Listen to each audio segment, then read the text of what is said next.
Bonjour à tous, merci d'être là. Pour présenter un petit peu la session telle que nous l'avons préparée, nous allons faire un petit tour de table pour nous présenter tous nos organisations et comment cela fonctionne. Et puis après, chacun va plus en détail parler des projets actuels documentaires sur lesquels il est, et de façon à ce qu'on comprenne bien qu'est-ce qui fait qu'un projet est à succès ou pas à succès. Je voudrais qu'on sorte du débat purement technologique, des capacités fonctionnelles de tel équipement ou de tel logiciel pour dire comment faire avancer les choses. Donc, personnellement, je suis donc Jean-Louis de la Salle, j'anime cette table. Je suis vice-président d'Explore, l'association du document. Et par ailleurs, j'ai un cabinet de conseil qui est focalisé sur MPS et MDS. Donc l'industrie adore les acronymes. Je rappelle Managed Print Services, comment rationaliser l'impression dans le bureau plutôt que dans la production. Et MDS, Managed Document Services, comment rationaliser derrière le print les documents dans l'entreprise. Et déjà, c'est un métier dans lequel les barrières organisationnelles sont beaucoup plus importantes que les barrières technologiques. Donc, d'où mon intérêt pour participer à ces choses-là et à animer. Vous voyez un slide affiché qui est Nicolas Burki du CXP.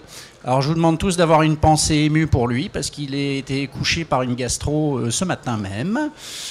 Donc, un excès de fête auprès de documentation, des huîtres, je sais pas quoi. Je ne peux pas répondre à sa place. Et donc, je serai amené à présenter ces slides. C'est intéressant de voir dans une préparation, finalement, le document PowerPoint a au moins l'idée d'avoir fait une sauvegarde et donc on pourra parler un petit peu de son expérience.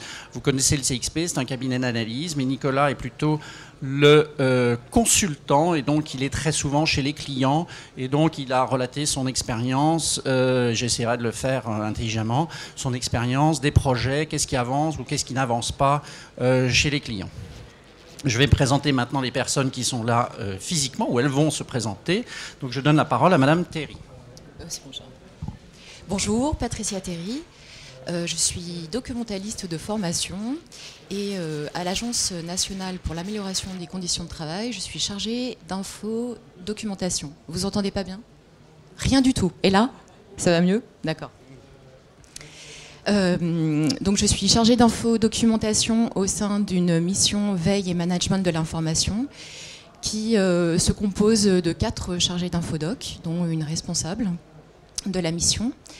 Le réseau ANACT, donc pour l'amélioration des conditions de travail, se compose d'une agence nationale qui est basée à Lyon et d'associations régionales, 26 associations régionales sur le territoire en France et dom-tom. Le rôle de cet établissement public qui est sous tutelle du ministère du Travail et de ces associations régionales, c'est de conduire des interventions dans le but d'améliorer les conditions de travail des salariés et d'améliorer aussi la performance et l'efficacité des organisations. Nos domaines d'action, c'est préserver la santé au travail, prévenir les risques professionnels, qu'ils soient physiques ou psychiques, enfin de l'ordre des questions de risques psychosociaux. Mais c'est aussi conduire le changement, enfin accompagner la conduite du changement au niveau organisationnel et technique. C'est aussi accompagner le développement des compétences professionnelles et gérer les parcours professionnels dans les entreprises. Voilà, globalement, nos grands domaines d'action. Nous intervenons de façon concertée dans les entreprises. Donc, nos interventions sont basées sur l'accord du chef d'entreprise, aussi des représentants du personnel et des salariés. C'est à cette condition-là qu'on intervient dans les entreprises. Notre mission, c'est aussi l'intervention, où en fait, concrètement, on apporte un diagnostic, on fait des préconisations, et si besoin est, voilà, il y a une possibilité d'accompagnement, où on fournit des méthodes, des outils à l'intention des acteurs de l'entreprise. Plus largement aussi, tous les acteurs préventeurs au niveau de santé et sécurité au travail.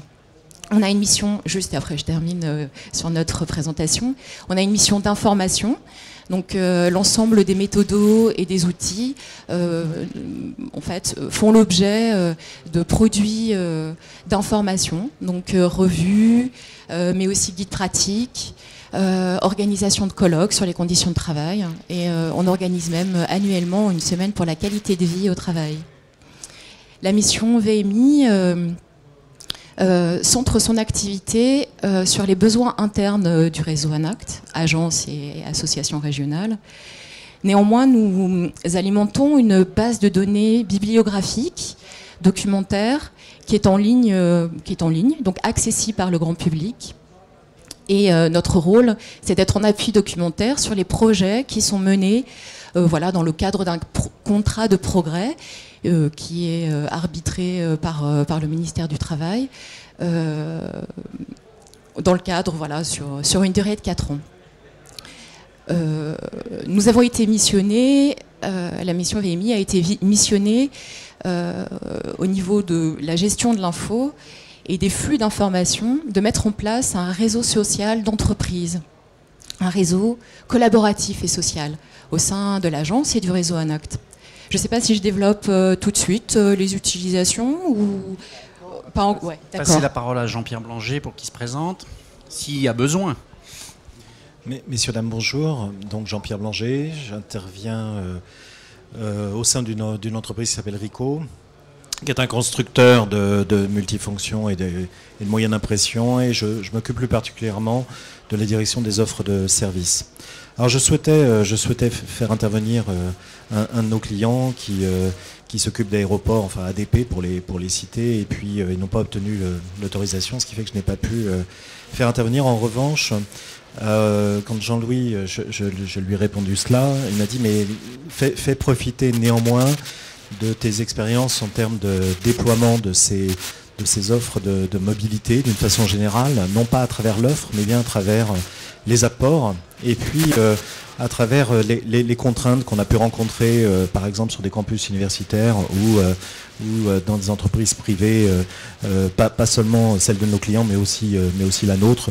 Puis je vous expliquerai les problématiques qu'on a rencontrées sur les aspects capture, pas seulement restitution, et ensuite initialisation des processus métiers. Un dernier petit mot, j'interviens au sein d'une association aussi, dans laquelle Jean-Louis n'a pas évoqué du tout à l'heure, voilà, qu'on a confondé effectivement ensemble avec deux autres personnes, qui s'appellent la FIDIM, qui est la Fédération internationale des Document and Information Managers.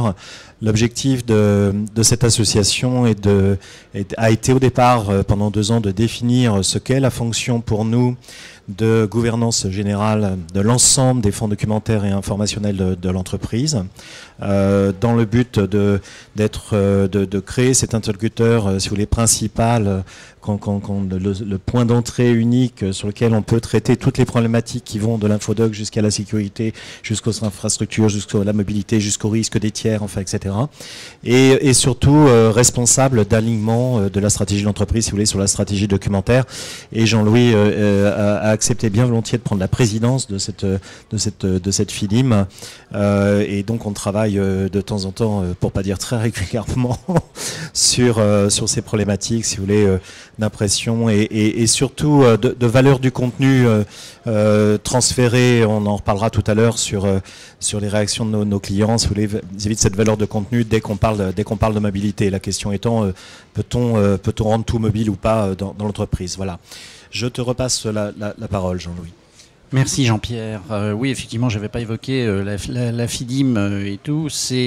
Effectivement, on commence à avoir des données qui sont partout. C'est lié à la mobilité, c'est aussi lié au cloud et tout. Et quand j'entends certaines réflexions sur cloud et localisation des données, je suis un peu, on va dire, comment dirais-je, rêveur.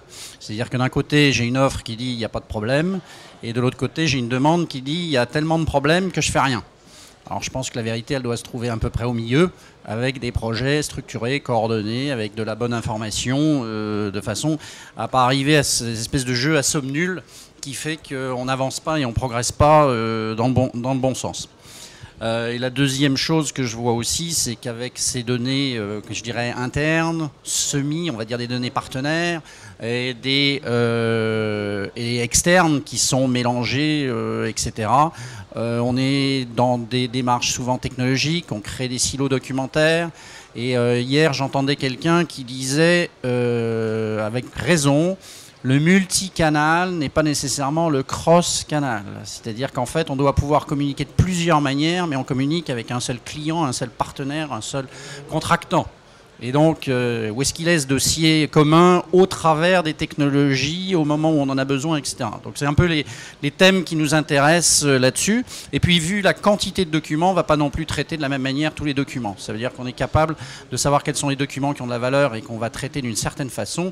Et puis, si c'est l'invitation pour aller à la cafette, on n'a peut-être pas besoin de le stocker 8 fois dans les mails et dans les serveurs d'archives là-dessus. Donc, bon, c'est les questions qui nous travaillent beaucoup. Là-dessus, on est dans une économie de service, on est moins dans une économie industrielle qu'auparavant. L'industrie a fait des progrès colossaux en matière de productivité dans ses usines, etc. C'est absolument remarquable ce qu'ils ont fait. Quelque part, il faudra bien que les services au sens large, qu'ils soient publics ou privés, c'est pas la question, se posent les questions de ces automatisations, de ces efficacités, de cette productivité, etc. Alors ça prend plus de temps, on travaille dans de l'humain, mais pour moi ça me paraît important lorsqu'on projette économiquement où on veut aller comme société. Enfin bon, là je m'enflamme un peu, je vais loin et c'est pas le but du jeu. Donc on va revenir plus pragmatique et plus opérationnel. Et donc, Madame Théry, à l'ANACT, vous avez déployé une application de réseaux sociaux d'entreprise. Est-ce que vous pouvez nous en parler ? On peut peut-être démarrer par la genèse. Pourquoi ? Enfin, comment c'est venu ? La mission VMI a eu un projet. A lancé un appel d'offres en 2011 pour se doter d'un logiciel automatique, de veille automatique.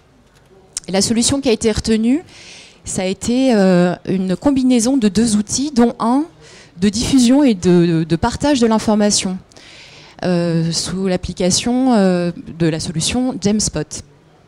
En découvrant cette solution, on a assez rapidement vu le potentiel et potentialités de cet outil au-delà de la diffusion de la veille thématique qui a été réalisée par la mission VMI au sein de l'agence et du réseau.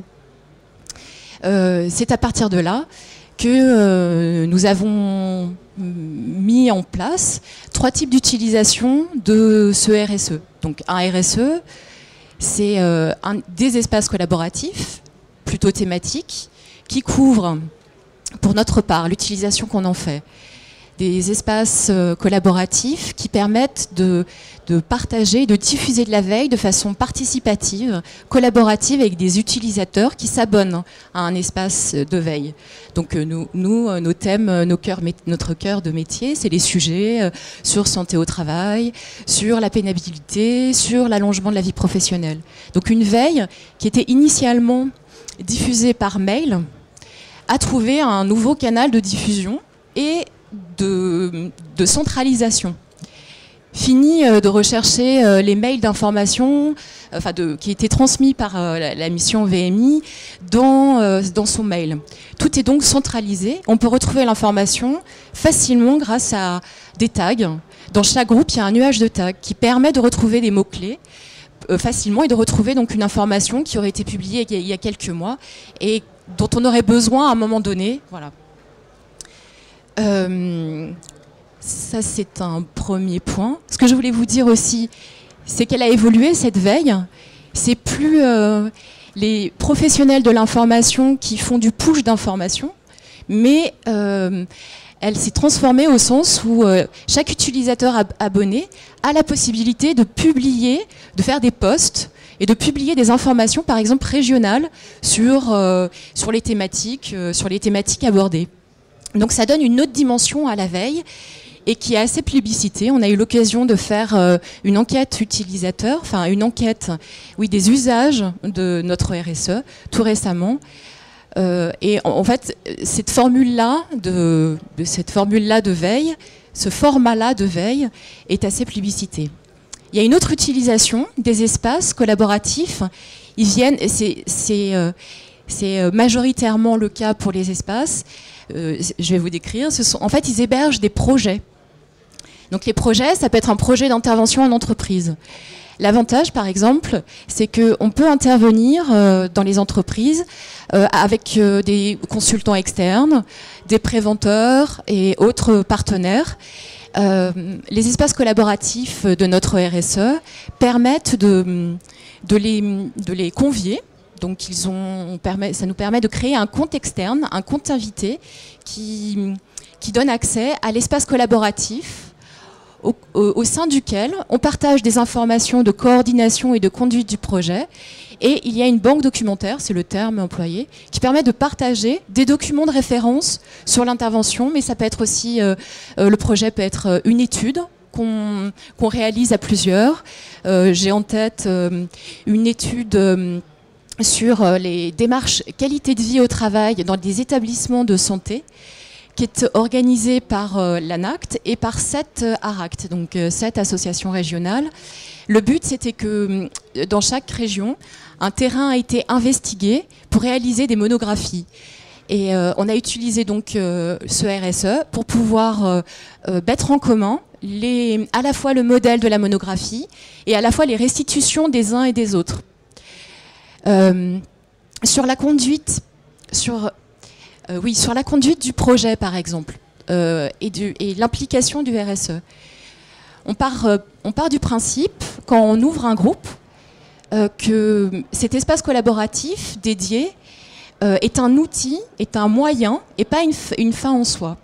Ce que je veux dire par là, c'est que ouvrir un groupe, un espace collaboratif, ne dédouane pas de se rencontrer au cours de réunions, ne dédouane pas non plus de s'appeler.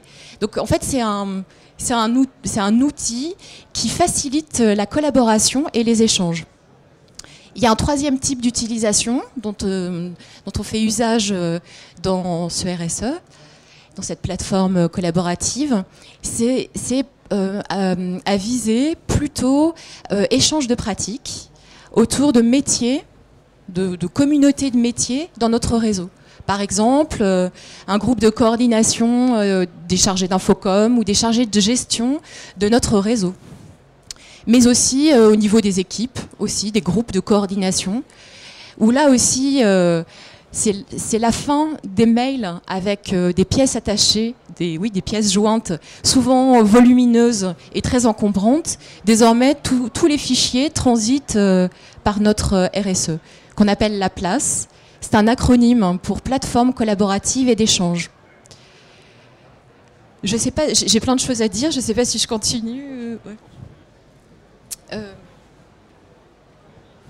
Donc là, ça c'était l'aspect genèse. Comment est-ce que vous aviez envie de faire ça? Comment c'est venu dans l'organisation de l'ANACT et des réseaux régionaux? Comment êtes-vous arrivé à dire cet espace collaboratif, le mail n'est plus suffisant, c'est plus ce qu'il nous faut? Et qu'est-ce qui a été déclencheur? Comment vous avez monté ce projet en interne? Parce que vous avez passé du temps, vous avez dépensé de l'argent, etc. Comment ça s'est mis en route?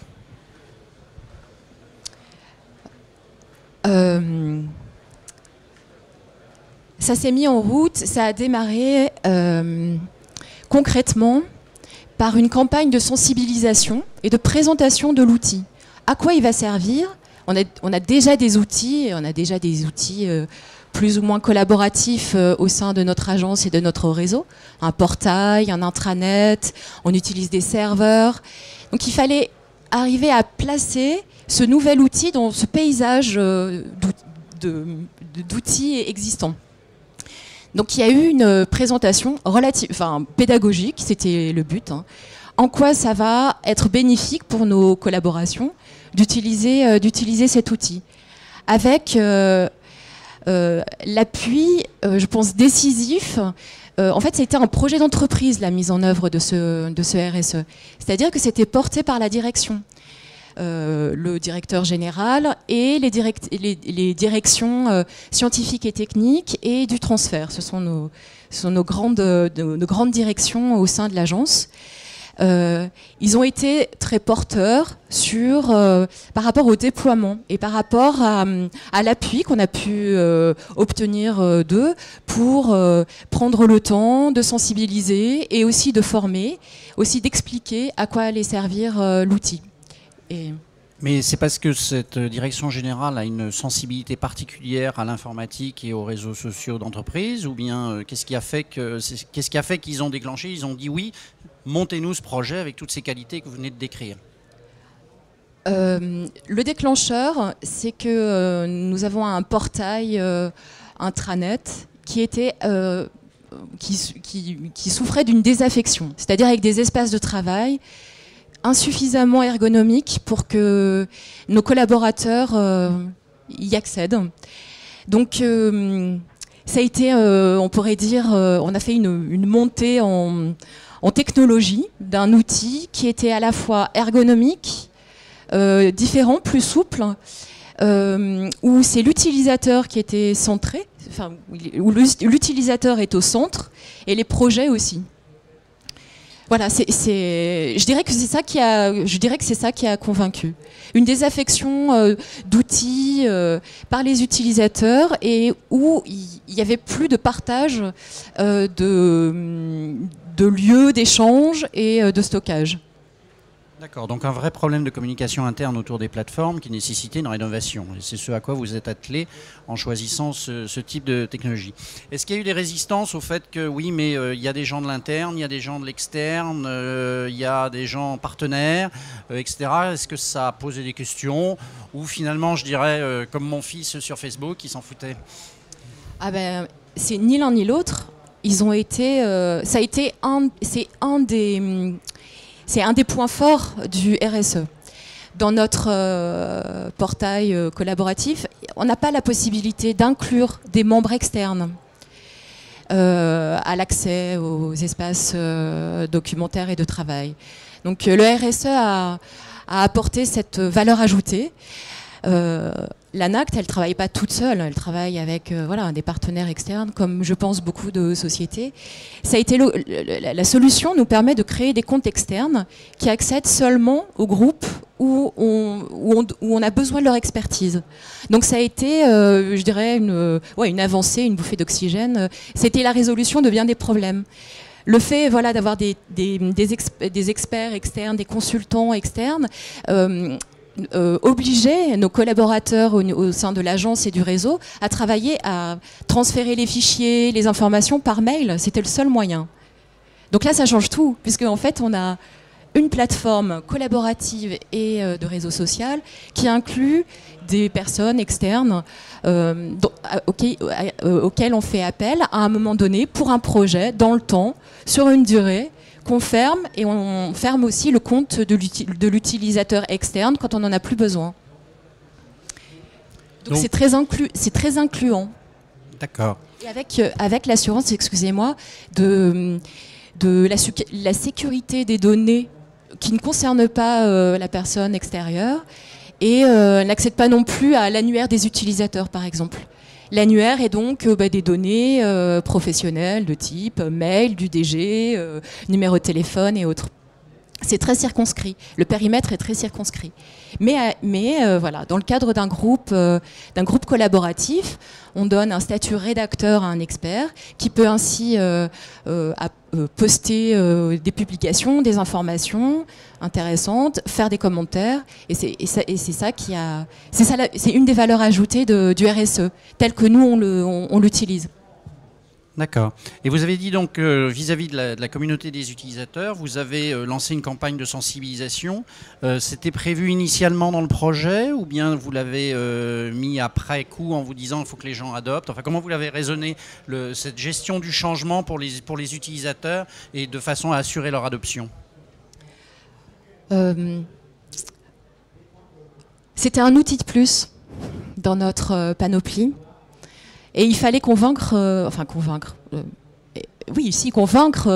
les gens que cet outil, il pouvait remplacer d'autres outils qui n'étaient pas utilisés.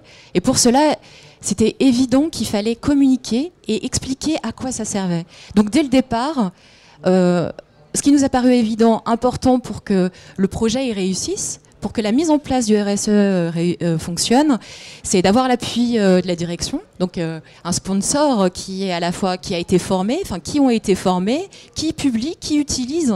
Donc il y a une valeur un peu exemplaire. Et aussi, ce qui nous a paru évident, c'est qu'il fallait absolument sensibiliser. Donc on a fait le tour des équipes, le tour des services, en faisant une présentation, en répondant aux questions. Et ensuite, s'est suivi une phase de formation, de prise en main technique de l'outil. Là, on a réajusté un peu. On a formé de façon large. On proposait aux personnes une formation de 2 heures sur cet outil. Et on s'est rendu compte que si on n'est pas utilisateur dans la foulée de l'outil, on perd un peu les bénéfices de la formation. Donc on a réajusté et on s'est dit, quand on ouvre un groupe, on forme les personnes qui seront dans ce groupe, qui seront intégrées à ce groupe. On a procédé de cette façon-là. C'est beaucoup plus efficace que de former au plus large. Voilà. Donc c'est j'ouvre un compte. Je peux me permettre d'une question. J'ai le sentiment dans ce que vous dites qu'à un moment donné, vous aviez une panoplie d'outils. Ça m'a beaucoup frappé d'entendre une panoplie d'outils déjà. Okay. Petit 2, vous me parlez de groupe. Donc j'ai l'impression qu'il y a des hiérarchies qui changent chez vous. Okay. Est-ce que ça s'est ressenti? Est-ce que ça a amené un plus? Comment ça se passe? Puis d'un seul coup, et j'en termine sur ma question, vous me dites il y a en plus des extérieurs. Alors ça, j'ai trouvé ça extraordinaire, parce que dans les nouveaux usages, ça me paraît extrêmement intéressant de se dire tiens, il y a un nouvel outil qui a l'air de changer quelque chose, qui a l'air d'avoir un impact sur la façon dont on travaille. Et troisième chose, qui en plus de ça, dans cet impact, pouvez développer un petit peu ces aspects-là ou nous donner un exemple un petit peu concret? D'intégration de groupe et pourquoi il y a quelqu'un d'extérieur qui peut avoir un intérêt à... D'accord. Sur la panoplie, en fait, on a des serveurs, on a du mail, on a pas mal d'outils collaboratifs, un portail de GED. Donc c'est tout ça que j'appelle outil. Voilà. C'est-à-dire que en fonction de l'endroit où on veut, par lequel on veut communiquer de l'information, il faut choisir le silo documentaire dont on aura besoin. Donc en un sens, sur l'aspect projet, veille et coordination métier, le problème il est résolu. C'est sur notre RSE, sur la place que tout se centralise.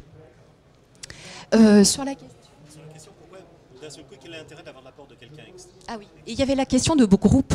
En fait, quand je parle de groupe, je parle d'espace collaboratif. James Spott, en fait, dans sa terminologie, utilise le terme de groupe. Donc c'est l'espace, c'est pas le groupe de personnes. Enfin, forcément, ça inclut une communauté, bien sûr. Et au niveau de notre agence et de notre réseau, on mène des projets qui sont réseaux, et qui inclut des personnes, d'ailleurs de toute fonction. Ça peut être un chargé d'infocom, un chargé de gestion, des chargés de mission qui sont intervenants en entreprise, qui partagent au sein de la place, donc de notre RSE, un espace pour échanger et communiquer. Donc c'était ça la notion de groupe. Pour les comptes externes ? Oui, alors pour les comptes utilisateurs externes, c'était un fort besoin.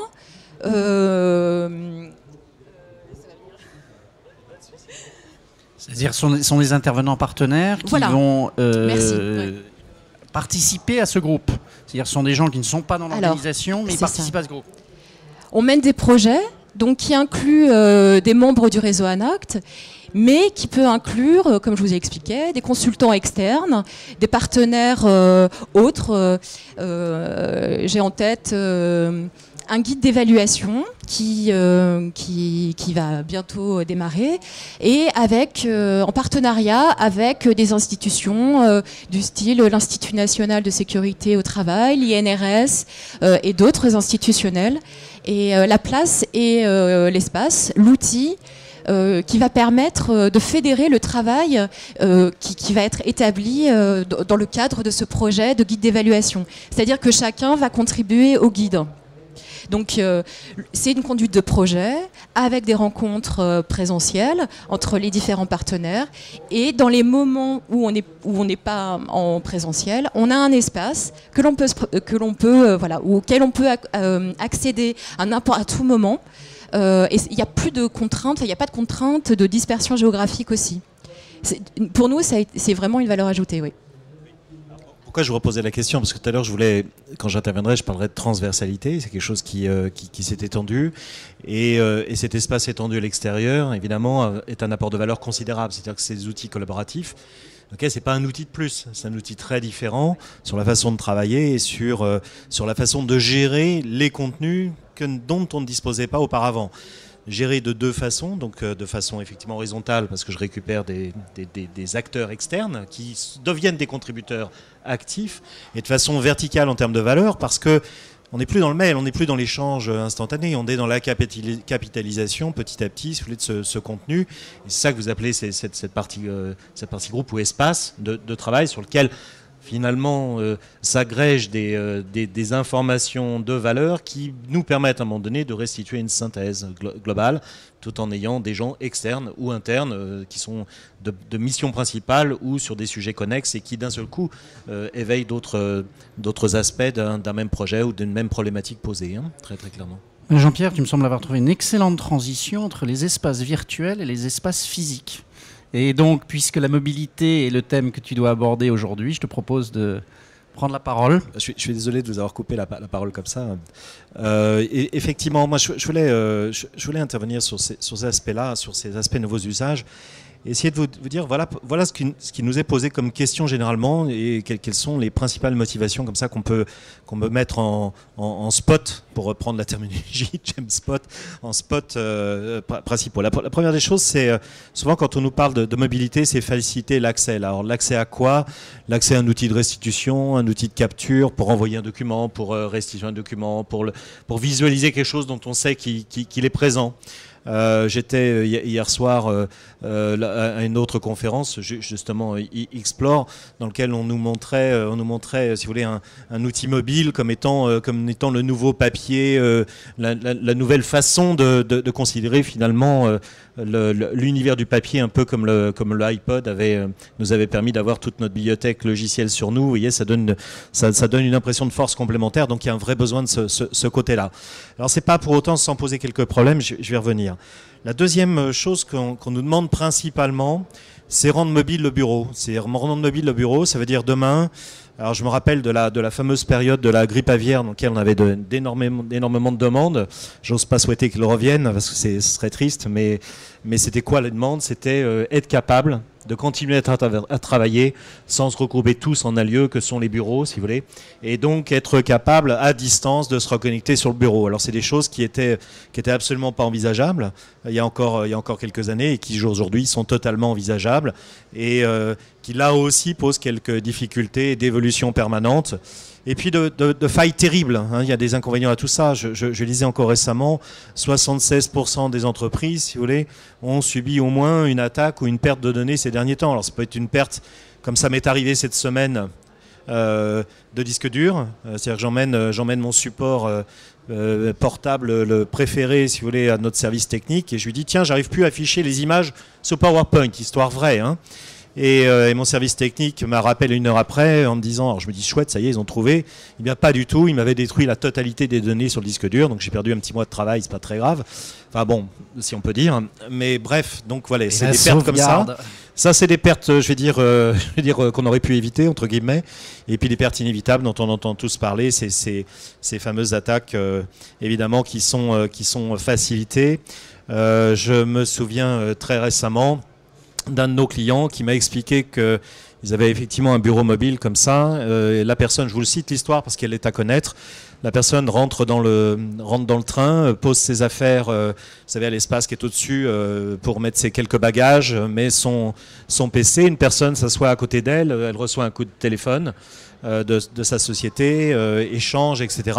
Et la personne juste à côté entend l'annonce du train qui va partir pour Dijon, disons.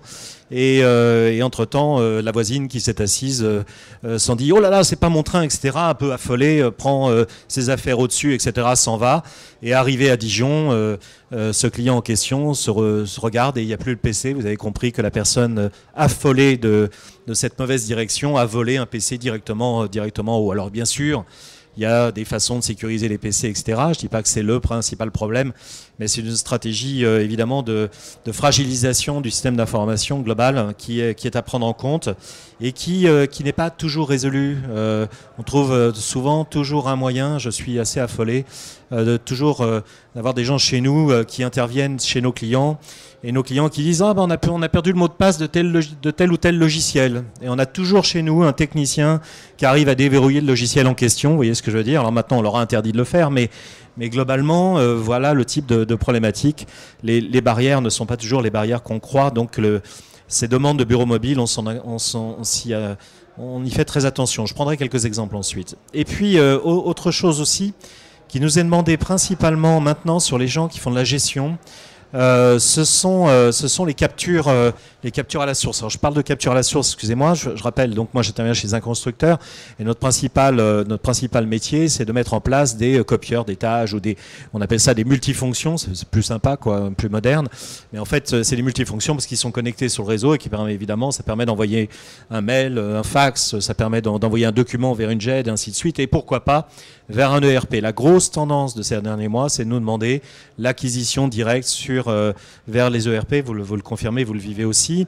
Alors je pense qu'il y a une raison très très simple à ça, c'est que le document numérique maintenant, ça y est, c'est dans les mœurs. Moi je me rappelle en 94 le tout premier Acrobat 1.0 qui était une horreur. Je vois que certains s'en rappellent. Oui, je suis pas le seul à avoir des cheveux blancs dans la salle. Non, mais nous on n'était pas nés. Oui, c'est ça. Non, il n'y a pas de souci, Jean-Louis. Et puis tout ça pour dire effectivement cette capacité du document numérique à être attaché à des processus de gestion du passé que j'appelle les ERP, et donc toutes ces pièces justificatives être attachées, eh bien, elles sont très intéressantes à capturer à l'origine, surtout quand on surfe sur le réflexe, si vous voulez, de l'accès aux copieurs, de l'accès aux multifonctions, puisqu'on a mutualisé tout cela, on a mis des copieurs par étage, on a éliminé les imprimantes pour des raisons de coût, comme vous le savez probablement, et aller utiliser ce réflexe de l'accès à la photocopieuse, ce réflexe de l'accès à l'envoi de fax sur le même équipement, pour tout simplement numériser un document et le faire circuler ou encore l'envoyer vers un ERP, eh bien ça permet d'engager des processus métiers et ça c'est extrêmement intéressant. Je regardais tout à l'heure d'ailleurs sur le salon un tout petit scanner qui se branche sur iPad, je crois que je vais craquer, ça vaut 200 et quelques euros, c'est un peu cher, mais on est dans cette logique-là, c'est cette logique qui consiste à dire je m'appuie sur un existant et cet existant je l'étends. Alors je l'étends, ça c'est la demande évidemment des métiers. 70% des directions opérationnelles dans une entreprise maîtrisent leur fonds documentaire. Vous demandez à la finance, oh là là, vous touchez pas à mes documents, c'est mes documents. Vous demandez à la R&D, oh là là, vous touchez pas à mes documents, c'est secret, ce sont mes documents. Vous voyez, donc les directions opérationnelles maîtrisent dans je crois que c'est 76% exactement de gestion. Sauf qu'évidemment, ces directions ne sont pas toujours sensibilisées à l'ensemble des problématiques de circulation, du fait que c'est pas la peine d'aller sécuriser une application externe si le document il se trouve sur un bureau bien imprimé en couleur, si vous voulez, et que n'importe qui peut le récupérer. Je vois que certaines réagissent, en l'occurrence ici. Donc on est bien sur ces problématiques-là. Ces usages technologiques dont on parle, de travail en groupe, etc., on pourrait aussi faire une réunion, mais c'est plus facile de le faire à distance, n'est-ce pas? Moi, j'ai des expériences comme ça au niveau mondial. Si vous voulez, on a des outils comme ça collaboratifs et on a des gens qui ont des idées absolument incroyables dans la planète et qui sont rarement toujours les managers. Je fais partie des managers, je sais de quoi je parle, mais ça vient de partout et c'est vrai que c'est dommage de ne pas avoir capturé cette valeur-là. Et donc, dans l'aspect RSE, on arrive enfin à capturer cette valeur-là. Pour autant, dans cette valeur-là, il y a l'inverse, c'est-à-dire qu'il y a des valeurs dans des documents qui ont fait des synthèses, parce qu'il y a des travaux d'analyse, si vous voulez, de ces contenus et de reformulation de ces contenus en vue de prendre une décision, évidemment. Et ces décisions, lorsqu'elle fait l'objet d'un beau rapport ou de belles présentations PowerPoint et qu'elles se retrouvent imprimées et que n'importe qui peut les subtiliser, je ne parle plus de les laisser sur les imprimantes. Dans les nouveaux usages, vous savez, on a tous maintenant, enfin, j'espère que vous avez ça, un badge pour aller libérer sa propre impression. Malheureusement, on dit nous, en tant que constructeurs, mettez donc la machine à café, vous savez, en face, le temps que l'impression se fasse, comme ça on peut faire un petit café. Et moi, typiquement, comme je pense toujours à beaucoup de choses, quand je fais mes impressions en ayant lancé ma badge et je fais mon café, je repars avec mon café et j'oublie mes documents quand même sur l'imprimante. Vous voyez, attention donc aux usages et à ce qu'on pense qui sont les barrières. Pour autant, on a besoin d'engager ces processus métiers. Je voudrais vous donner des exemples de mise en place. Il y a un grand constructeur automobile qui est pas celui qui est en difficulté, enfin encore qu'ils sont un peu en difficulté tous les deux, mais l'autre, comme je n'ai pas l'autorisation de le citer, qui nous a demandé tout simplement quelque chose de très intelligent, me semble-t-il, c'est de créer cet espace de mobilité pour l'impression à partir de n'importe quel PC, si vous voulez, proche de ces salles de réunion. Proche de ces salles de réunion, donc ils ont un endroit où ils ont une douzaine de salles de réunion. Ils ont un multifonction qui est disponible, donc une imprimante, pour faire simple. Et ils nous disent, voilà, on a toujours un problème, on est en salle de réunion, sauf que nos bureaux, ils sont sur le campus à 10 km de là. J'exagère à peine, si vous voyez le constructeur que j'évoque. Et 10 km, si j'exagère quand même, mais bien 5. Et donc ça nous pose toujours un problème. On a le document, mais on ne peut pas le laisser, etc. Et surtout, nos fournisseurs ou nos interlocuteurs, lorsqu'ils viennent ici, ils n'ont jamais le bon driver. Vous connaissez le problème de jamais le bon driver. Nous, on en a assez, donc on a fait des drivers universels, mais néanmoins, on n'a jamais la capacité à imprimer directement.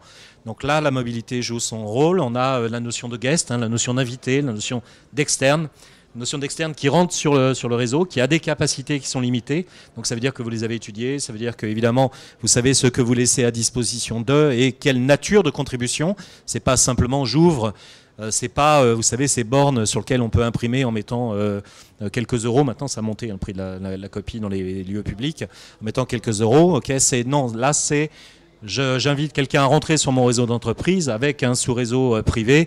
Et dans le cadre de ce sous-réseau privé, il émet un email vers une adresse qu'on lui a fixée.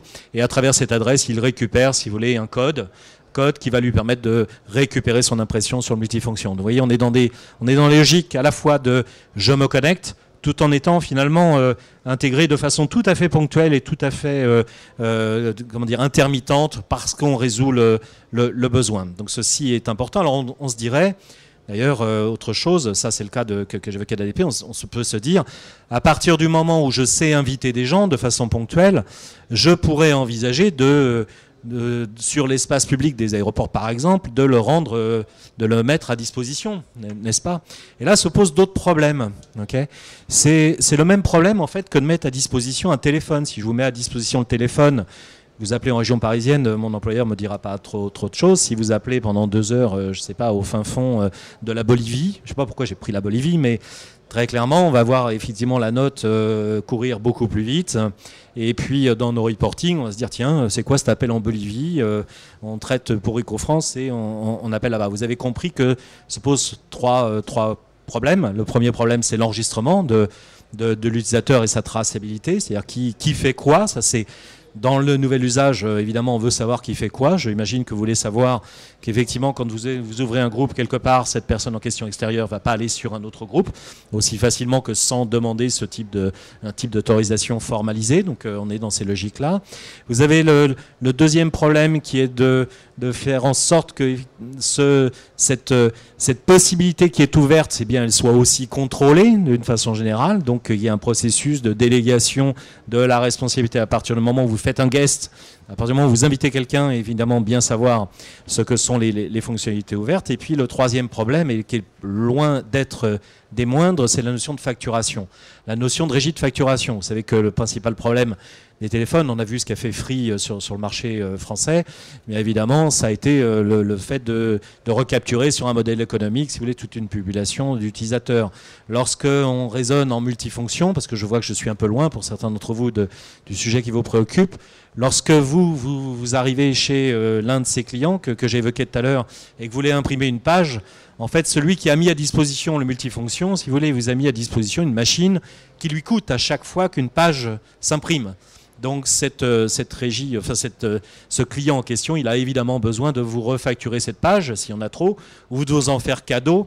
Mais évidemment, si vous venez imprimer tous les tracts pour toutes les manifestations que vous organisez, là va se poser le problème du volume et de la refacturation. Donc le problème, quand on parle de problème de régie, c'est un problème de gestion des flux financiers. Et ça a été un des principaux problèmes sur ADP, évidemment, dans le cadre de ce type de fonctionnement. Autre utilisation extrêmement intéressante, ce sont les utilisations qui nous ont été demandées sur les gens organisés. Enfin, il y a des gens qui font des lunettes et qui sont organisés en réseau, si vous voulez, et qui se sont retrouvés confrontés à une reconsolidation d'un certain nombre de reporting très très réguliers, donc en capture. Et évidemment, l'intégration directement sur multifonction d'une interface dans laquelle on a pu mettre... Vous appuyez sur ce bouton-là pour les reportings réguliers et ça remonte automatiquement vers le siège qui est en région parisienne. Ce sont des choses qui accélèrent grandement la rapidité, si vous voulez, du processus en question. Alors je ne veux pas être trop long, je voudrais dire encore deux petites choses. Okay, tu sais, je dis toujours deux, puis après j'en ferai trois. Non, vraiment deux petites choses. Je voudrais parler dans ces nouveaux usages de gouvernance de ce qui est géré derrière. C'est-à-dire que, et je voudrais le dire en 3 points. Le premier point, c'est véritablement savoir ce qu'est la valeur de l'information qui est manipulée par l'entreprise. Les directions opérationnelles ont leur vision de la valeur. L'entreprise doit avoir impérativement sa vision de la valeur. Vous voyez, donc ça c'est très important. Un document tarif, un tarif dans une entreprise commerciale, a-t-il la valeur du secret? Je peux vous dire que, enfin, vous savez très bien que les tarifs circulent et que si vous ne communiquez pas votre tarif, vous êtes un peu embêté pour vendre, n'est-ce pas?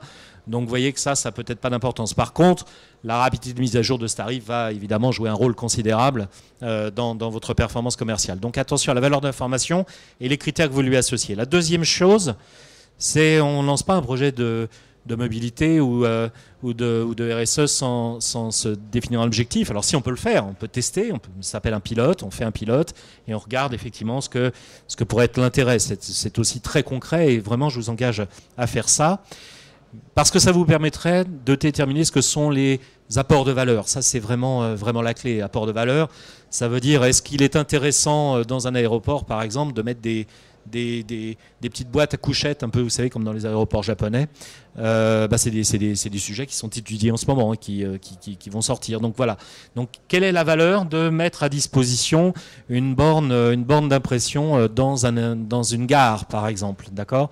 Quelle est la valeur du fait que je puisse échanger très rapidement sur cette information pour votre organisation? Et puis la dernière chose, se rappeler les problématiques associées au déploiement de cela. Vous l'avez évoqué, l'aspect changement, l'aspect formation, mais aussi l'aspect résistance, les aspects crainte, d'accord? Donc c'est vraiment par la valeur qu'on combat ce type de choses. Et j'ai dit 2 choses, mais c'est vrai que j'ai fait des longues phrases, je suis désolé. Je voudrais parler quelques problèmes et juste les citer. Problématique d'annuaire, d'accord, c'est pas négligeable. Les problèmes de transfert d'un annuaire existant vers un autre annuaire. Vérifiez bien la nature des connexions à vos annuaires existants parce qu'on perd beaucoup de temps administratif dans les lancements sur parfois des petits détails comme cela. Les problématiques réellement liées aux documents qu'on veut mettre à disposition ou pas et ces problématiques de disponibilité. Rappelez-vous que la connectivité n'est pas la même partout.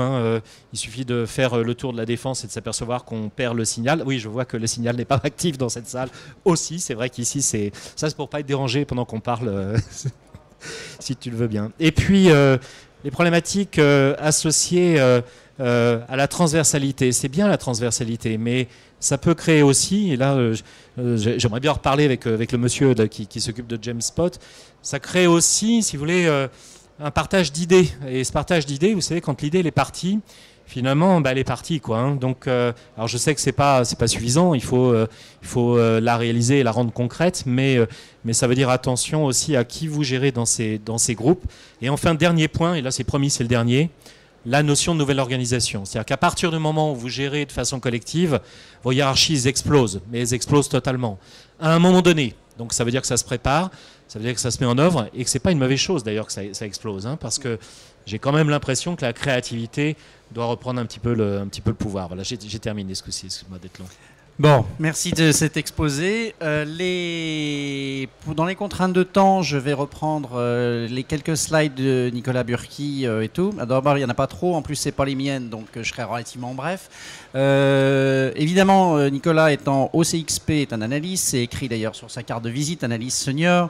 Et donc, la première chose qu'il a fait, c'est d'analyser. Et c'est très intéressant parce qu'on retrouve exactement ce que nos deux intervenants ont dit.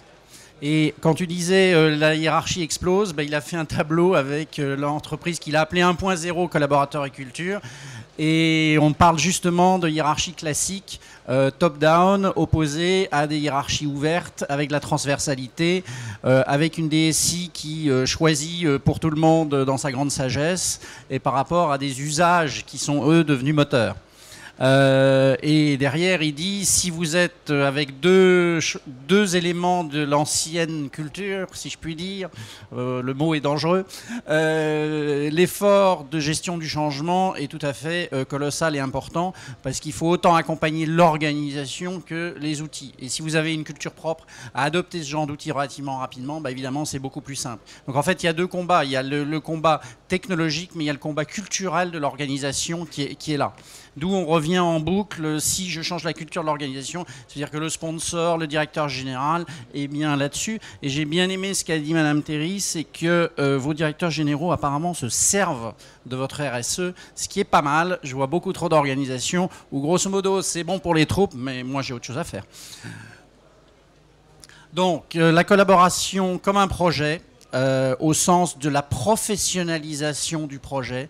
Et ça, c'est bien parce que les DSI ont quand même pas mal de choses qu'ils savent faire là, sur ce plan-là, avec des plans de mesure, des KPI, des feuilles de route, une ressource, mais en n'étant pas que technique. C'est là où est l'articulation difficile, parce que finalement, dans le technique, c'est pratique de faire un projet dans le technique. On est en sécurité, on est dans son monde stable. On saura bien s'il faut un serveur de cette taille-là, on le saura. Si on gère du changement et que tout d'un coup la réunion ne se passe pas du tout comme on a prévu et qu'il y a la révolution, comment je me rattrape et tout. Donc on est dans une zone d'inconfort un petit peu tout en ayant la rigueur du projet.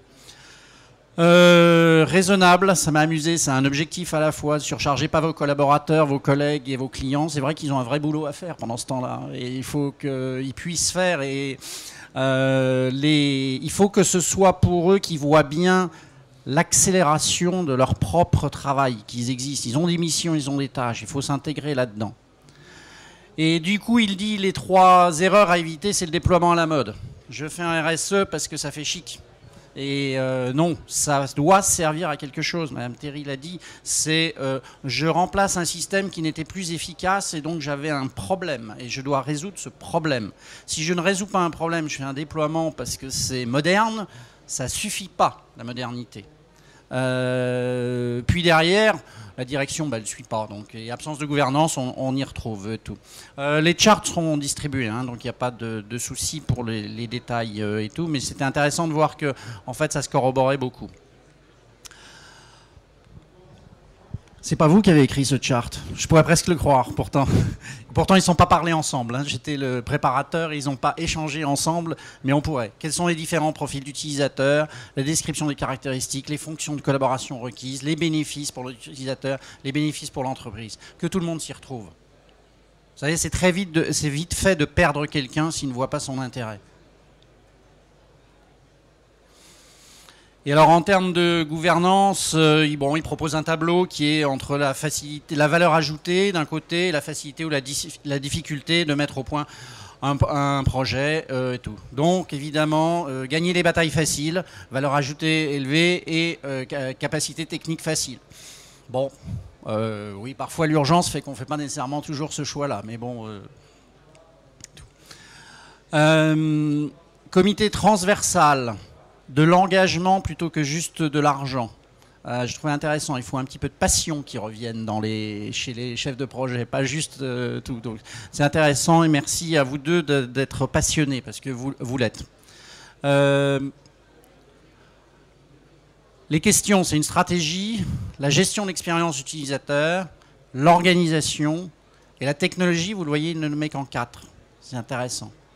C'est bien là-dessus que c'est important. Il est 15, la session finit à 30, donc je voudrais directement ouvrir aux questions de l'audience. Vous avez été très sage, vous avez écouté les orateurs, etc.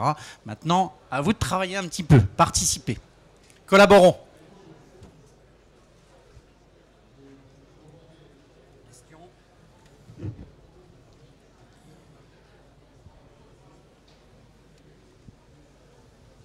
Moi, j'avais une question pour la demoiselle. Savoir en fait comment vous avez choisi donc cette solution, si vous avez travaillé en mode cahier des charges, grille d'évaluation, ce genre de choses, ou si c'était plus ah tiens, cette solution elle répond à notre besoin et elle est intéressante, on va la mettre en place. Non, bien sûr, on a répondu, on a envoyé un appel d'offres basé sur un cahier des charges, bien sûr, et avec une étude minimale des besoins. Mais on avait la connaissance des besoins existants.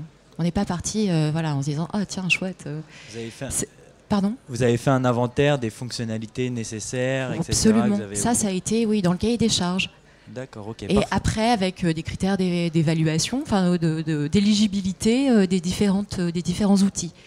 Juste au départ, je vous rappelle, notre objectif, c'était de se doter d'une solution qui permette de diffuser et de partager la veille. Voilà. D'accord, ok. Cette phase vous a pris combien de temps ? Cahier des charges et choix ? Ouais. 4 mois. 4 environ. Mois. Ouais. Okay. Il n'y a pas de raison qu'il y ait vous qui répondiez. Non, je voulais simplement dire néanmoins qu'on est sur un élément de rupture. Hein, c'est ça que j'ai compris par rapport d'évolution. D'accord. Mot plus modéré, pas de souci, au contraire. Autre chose que je voudrais vous poser comme question, c'est... J'ai le sentiment que là, on parle d'outils qui vont permettre de gérer une information non structurée. Jusqu'où ça peut aller quand on fait votre métier, ça ? Alors du coup, ça rebondit sur une question, sur une problématique que j'ai pas eu le temps d'aborder avec vous, c'est les espaces collaboratifs, sur lesquels on travaille, donc sont vraiment utiles pour partager, mutualiser l'information. Dans le cadre d'un projet, je vous expliquais. Donc dans le cadre d'une banque documentaire qui est associée à un espace collaboratif. La question après, c'est comment on capitalise les livrables qui ont été conçus dans le cadre de cet espace collaboratif. Donc là, on est d'accord que le RSE ne répond pas à cette question, c'est pas ce qu'on lui demande. Donc nous, on a, en fait, dans notre gouvernance, on rapatrie les documents finaux, que ce soit un rapport d'intervention ou des monographies, un livrable, on le rapatrie dans notre système de GED actuel. Voilà. Je posais juste la question à savoir s'ils étaient imprimés aussi. Hein. Dans les usages, oui, bien sûr. Ouais, bien sûr. D'autres questions ? Là-bas. Merci. Ça serait pour Pouvez-vous vous parler... présenter simplement qu'on sache quelle perspective ? Oui, Yasmina Quatrain de DFR&D. C'est sur les aspects collaboratifs pour revenir à un côté plus humain de la mise en place d'outils, puisqu'on parle d'espaces collaboratifs. Il y a des communautés de pratique dans toutes les entreprises. Je voulais savoir comment vous incitiez finalement les salariés, les collaborateurs à participer, parce que ce n'est pas intuitif, on n'est pas tous égaux sur ce plan-là. Donc est-ce que vous avez mis en place sur le plan de l'organisation du travail un travail d'animation de ces espaces collaboratifs ? Comment les gens partagent leurs documents, travaillent et collaborent ensemble ? Ça, c'est en dehors du mode projet où effectivement c'est assez bien tracé, on sollicite les salariés pour des tâches bien particulières, mais sur les échanges de bonnes pratiques par exemple, ou ce genre de choses. Voilà, merci. Sur l'aspect échange de pratiques, en fait, il manquait un espace pour les gens de même métier qui sont répartis dans l'ensemble des ARACT et aussi au sein de l'ANACT. Donc là aussi, ça a été un peu une évidence que ces espaces-là, collaboratifs, allaient remplacer les échanges de mails pour permettre de centraliser des informations. Donc, par exemple, typiquement, imaginons une chargée d'infocom qui est dans l'ARACT Poitou-Charentes, lance un cahier des charges pour une refonte de son site web. À un moment donné, on imagine, il y a 2 ans, et ce cahier des charges, il a une valeur ajoutée pour les autres chargés d'infocom qui seraient amenés à elles aussi conduire ce genre de projet. Donc en fait, il y avait un besoin. Donc les chargés d'infocom au sein du réseau se connaissent. Le réseau social tel qu'il est conçu tel qu'il est conçu dans la place, donc dans le réseau social d'entreprise, il a un côté convivial. Donc en fait, il y a un espèce de trombinoscope, si on peut dire. Enfin, on est sur un mode profil avec une photo, avec quelques infos complémentaires sur son profil, sur ses expertises. Donc j'ai l'impression que tout ça facilite le partage de documents autour, par exemple, d'un métier. Voilà, je vous expliquais les chargés d'infocom. Et ça, c'est vraiment utile. Pour elles, c'est vraiment utile. Et c'est plus utile que d'avoir effectivement un échange unilatéral entre 2 personnes qui dit « Tiens, je me souviens, tu avais travaillé sur tel projet, je serai amenée prochainement à y travailler, je serais intéressée de savoir ce sur quoi tu as travaillé. » Donc là, il n'y a pas de souci d'échange de documents. Par contre, notre RSE facilite l'usage. Surtout qu'il est versé, imaginons, dans la banque documentaire, ou alors dans l'espace collaboratif d'échange d'informations, parce qu'on a la possibilité de publier un article avec une pièce attachée. Il suffit de dire cahier des charges, refonte site internet, ça apparaît dans le nuage de tags, et très vite on peut retrouver l'information. Pour quelqu'un qui n'était pas là à un moment donné dans la période de la publication du cahier des charges, qui rejoint le groupe des chargés d'infocom. Et en fait, il y a un historique des échanges et il est partagé, il est commun. Donc ça, c'est une véritable valeur ajoutée. Du coup, je ne sais pas si j'ai répondu à votre question, si vous ne trouvez pas ça trop idyllique, ce que je vous raconte un peu. Moi, ce que je peux juste ajouter, c'est qu'on observe sur l'ensemble des choses qu'on peut mettre en place, le fait qu'il y a toujours des réticences et il y a toujours des gens qui ne rentrent pas dans le modèle qu'on voudrait imposer. Et vous avez raison, c'est une vraie difficulté. Ce qu'on conseille, je ne sais pas si c'est la bonne solution, mais ce qu'on conseille systématiquement, c'est de l'enquête systématique. Il nous arrive très fréquemment de dire à nos clients, quand vous avez une réunion comme celle-ci, vous demandez par exemple qui dans la salle a à la fois un annuaire électronique et un annuaire papier, vous voyez, ou qui encore, bien qu'ayant la possibilité d'avoir un annuaire électronique, a quand même conservé un annuaire papier. Voilà, ça c'est des vraies instances, et après ça se traite en one-to-one, c'est les seules choses qu'on ait pu mettre en place. Oui, moi je voulais rebondir sur ce que vient de dire Madame Théry, c'est qu'en fait, ces chargés d'infocom, pour prendre cet exemple, c'est leur même métier, mais rendu plus facile et plus souple. C'est important de dire c'est le même métier, ça veut dire que vous avez une enquête préalable pour savoir ce que les gens font vraiment au quotidien. Et après, si vous leur amenez des outils qui facilitent, simplifient, c'est la même chose. Maintenant, Jean-Pierre, ton annuaire électronique, le disque dur, il a été bousillé par ton IT. Il est où ton annuaire électronique?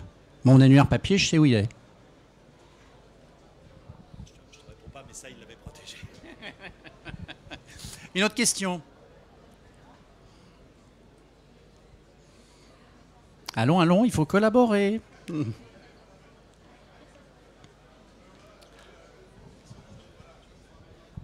On peut faire un petit sondage. Qui dans la salle utilise déjà des outils collaboratifs dans ces organisations, juste histoire qu'on se fasse une idée.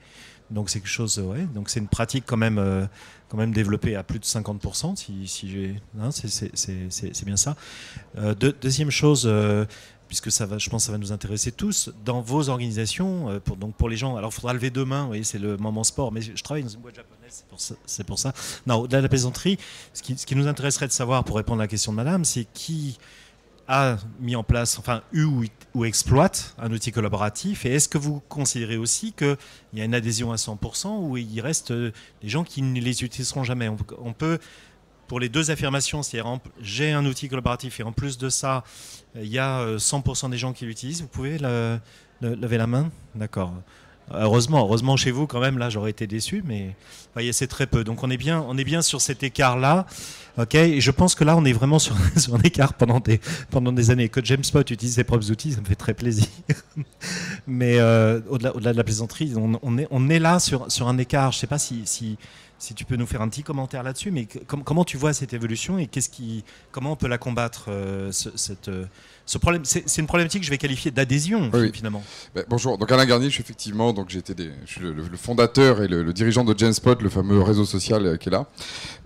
Pour répondre à cette question, moi je rappellerai juste que quand je suis rentré chez France Télécom en 90, je revenais des États-Unis où j'ai installé un mail. Vous savez, le truc qu'on utilise tous à 100%. À l'époque, on m'a dit, non mais attends, on se passe des trucs en papier avec des trucs dedans, c'est quand même largement mieux. Et ça a mis 10 ans avant qu'on arrête d'avoir des petites fourgonnettes qui passaient dans les couloirs avec les papiers et les pochettes qui allaient aux fameux dirigeants. On est dans cette transition-là. Quand tu dis, je suis quand même heureux qu'à JamesPot, tout le monde l'utilise. Oui, tout le monde l'utilise, mais toutes les fonctions de l'entreprise ont mis un peu de temps même à l'utiliser en permanence. À commencer par des fonctions qu'on n'imagine pas, comme par exemple la partie commerciale. Aujourd'hui, la partie commerciale, elle utilise y compris JamesPot pour faire justement les projets clients. Mais il y a eu des réticences avec les commerciaux qui préféraient faire ça dans leur CRM, parce que c'était quand même l'habitude. Donc il faut voir qu'il y a une question d'habitude et que toutes les organisations mettent du temps à changer.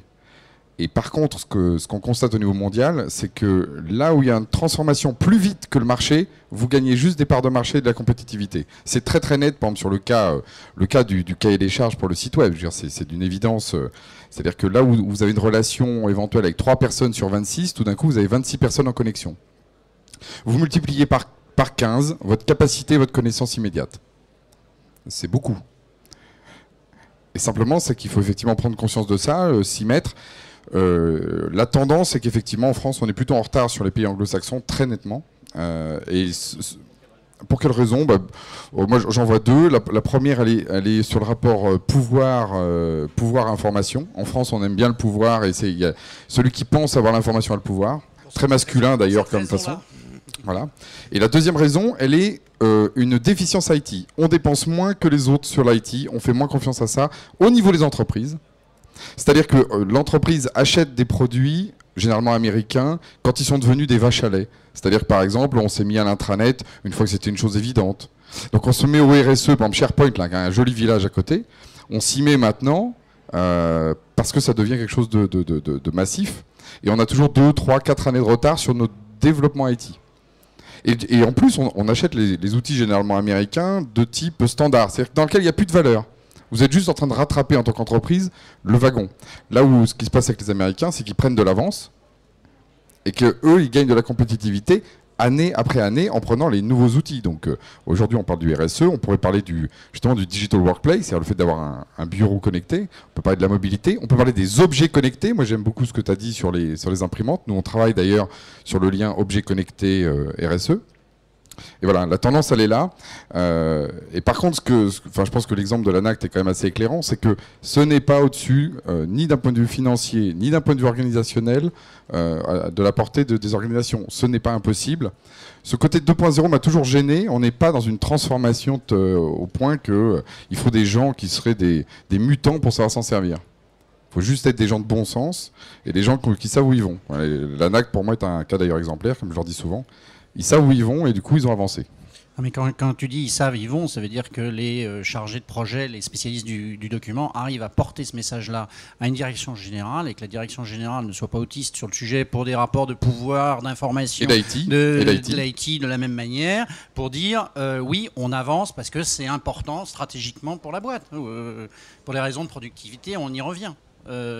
Et pas faire comme tout le monde. Ce que tu dis, le côté suiveur, je le fais parce que c'est sûr. Mais non, l'innovation, c'est pas certain. Il y a un problème aussi dans la certitude. Mais sur le numérique, par contre, on est certain que les gains de productivité sur les 10 dernières années viennent de là, sur toute la chaîne de production. Le monde est en train de se logicialiser, c'est-à-dire que si vous prenez tous vos métiers, c'est le logiciel aujourd'hui qui va être le facteur de différenciation. C'est plus sur la production, c'est plus sur la compétitivité au sens je suis capable d'optimiser ma chaîne de production. Non, c'est vraiment sur la production numérique, ce que tu disais tout à l'heure, sur la production de valeur dans le monde numérique et dans le monde du service. Et là le fait est qu'il y a un écart entre ce qui est possible aujourd'hui et encore une fois accessible à toutes les organisations, à un niveau départemental comme global. Hein, on n'est pas justement dans de l'innovation de type je vais me faire de la R&D et essuyer les plâtres. Parce que ce qu'on n'a pas dit, d'ailleurs on en a même pas parlé une fois, c'est qu'on est sur des systèmes maintenant qui tournent dans le cloud et dans le SaaS, qui tournent 24 heures sur 24, dont vous avez plus la question de l'informatique aussi qui se pose. Là on n'a pas parlé de disque dur, on n'a pas parlé de problèmes de serveur, on n'a pas parlé de bugs. Pourquoi ? Parce que tout simplement le monde industriel du logiciel a changé. Les systèmes sont maintenant maintenus par les opérateurs et c'est comme Google, ça tourne tout le temps. Vous ne posez pas la question de savoir si ça marche ou pas. Google, ça marche tout le temps. Bon, bah nous, c'est ce qu'on fait pour nos clients. Et ça, c'est un changement par rapport à même il y a 10 ans. Moi, j'étais à Documation avec Aricem, hein, pour ceux qui me connaissent. Une fois sur deux, on avait des clients qui avaient des problèmes avec nos logiciels parce qu'ils étaient installés sur des machines qui n'étaient pas bien connectées, parce qu'il y avait un problème de réseau, de serveur. Que l'OS n'était pas la bonne Que l'OS, version. voilà. Toutes les horreurs qu'on peut vivre avec ça. Ça, c'est un problème réglé aussi. Voilà. Donc, c'est pour ça qu'on peut parler organisation et métier et plus IT. Merci de ce commentaire final. Il est 12h30, donc je vais vous rendre votre liberté, vous laisser aller déjeuner. Merci de votre attention et de votre participation. À très bientôt.